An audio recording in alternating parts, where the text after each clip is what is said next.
it's starting with this association in terms of putting together a framework of business schools by putting together an accreditation system whereby schools can apply for this accreditation system, what we coined AABS, and this is a quality assurance system where the schools that we have in the network, we're about 55 and we're going to become 70 or 75 very quickly because we have 23 potential schools who want to come to the network or join the network.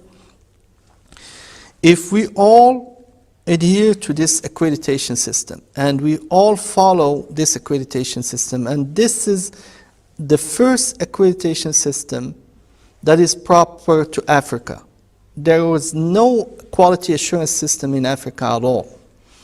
And few African business schools, especially in South Africa and in North Africa, were able to get some international accreditations, like the AACSB accreditation, which is an American accreditation, or the EQUIS accreditation, which is a European accreditation given by DFMD, which is the European Foundation for Management Development, or the EMBA accreditation, which is actually an accreditation association of MBAs based in the UK.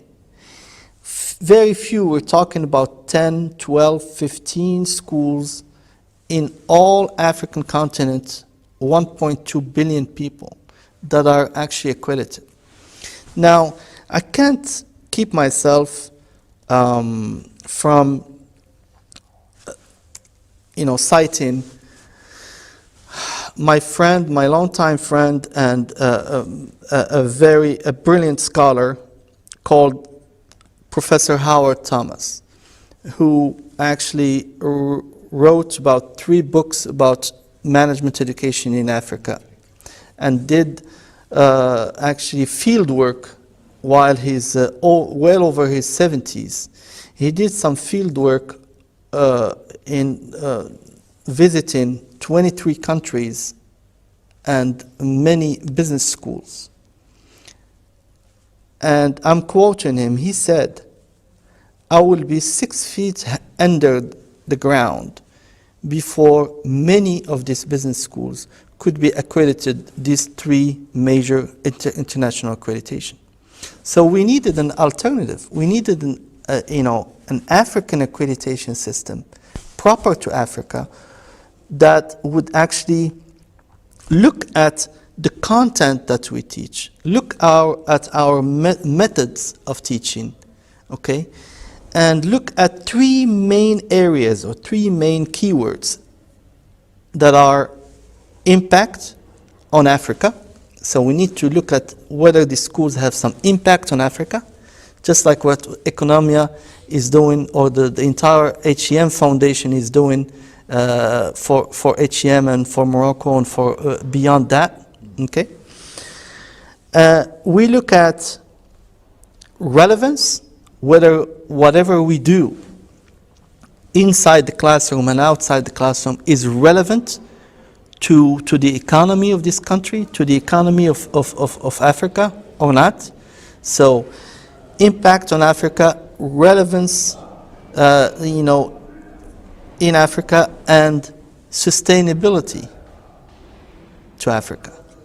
Okay, 3 major things. And sustainability at the Association of African Business Schools means what schools are doing to keep in business, to stay in business, because a lot of schools came, opened, and closed very quickly in Africa. The oldest school, business school in Africa is about 40 or 50 years old, right? So we need to make sure that whatever the school is doing, the governance of the school is thinking long-term, is thinking in terms of sustainability of the business, okay? And is thinking relevance to in Africa, and is thinking impact on Africa. See, these are the major things. So that's why, uh, this interview came right on time for me to actually just reflect upon everything we've been doing.